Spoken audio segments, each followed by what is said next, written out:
نقیب مسعود شهید په حواله ګرینډ جرګه اسلام آباد نیشنل پریس کلب کې پریس کانفرنس کړی دی او ویلي دي چې رائوانوار گرفتاری دي زر تر زره یقیني کړی شي. په دې موقع نقیب مسعود پلار محمود خان وویل چې د پیسو اخیستو او ډیل کولو خبرونه ټول بې بنیاده دي.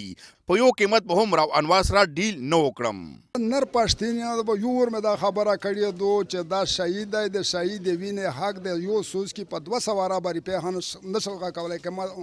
اکی نشتر زره زه خرڅ کوي نه د انصاف د غوښتنې حق ته انصاف همیشه د پوره انصاف غوړو نور په اتیا عرب روپۍ چې متأخر دا یک وشته د نکی بولا نه خرڅول شنه د مسره حق شته هر ادارې چې یو انور ونه خدای انور د طاقت ولا وي د کمزوري وي. خبری غونډه کې ګرینډ جرګې ویل چې سپریم کورټ کاروایی نه مطمئنه یو خو د حکومتي ادارو نه نه مطمئنه. په دې موقع ګرینډ جرګې فوکل پرسن سیف الرحمن مسعود څلور مطالبات هم پیش کړل. نمبر 1 زمونږ چې کومه مطالبه ده چې ګرینډ جرګه مطالبه کوي چې اسلام آباد درنې سره کمې وعدې شوې وي نو هغه مونږ وایو چې په هغې باندې فوري عمل درآمد وشي. دویمه دا دی چې آی جي سیند یوه انکوایري کمیټي جوړه کړې وه چې ایس ایس پي ملیر ته چې کم دا مسینګ پرسن دي او کم بتاخوري کړې ده او کم جعلي انکاونټر کړي دي په هغې حواله سره مونږ هغې ته درخواستونه ور شروع کړي دي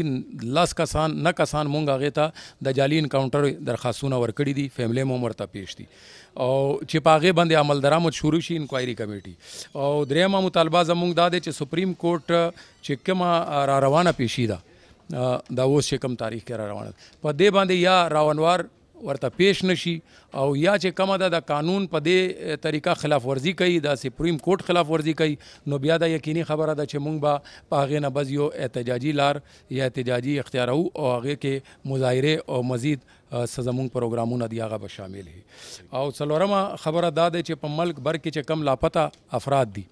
د هغې په باره کې هم زمونږ دا مطالبه ده چې هغه د یا خو عدالتونو ته پیش شي او که ګناهګاري نو جیلونو ته دی ورسوي او که بېګنایي نو عدالتونو ته به پیش کړي. ګرینډ جرګې زیاته کړه چې اسلام آباد درنې کې حکومت سره شوي معاهدې د پاسداري وکړی شي او هغه مطالبات د ټول زر تر زره یقیني کړی شي. که چېرې داسې نه کېږي نو ځل بیا به په احتجاج لاس پورې کوو. کیمرامین محمد رفیق سره اشفاق بنگش، خیبر نیوز، اسلام آباد.